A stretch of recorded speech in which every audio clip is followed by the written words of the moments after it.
అలాగే నవ్వుతూ ఉండాలని నింగి నేల వాగు వంక చెట్టు చేమ గువగూడు ఆశీర్వదించాయి.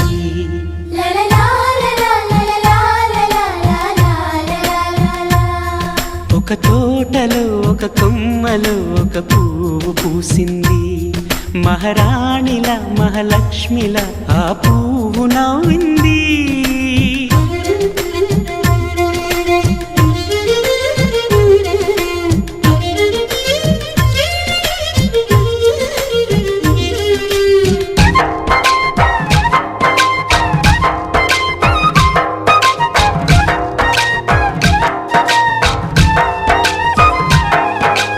ఎన్నో రంగుల పువ్వు ఎండ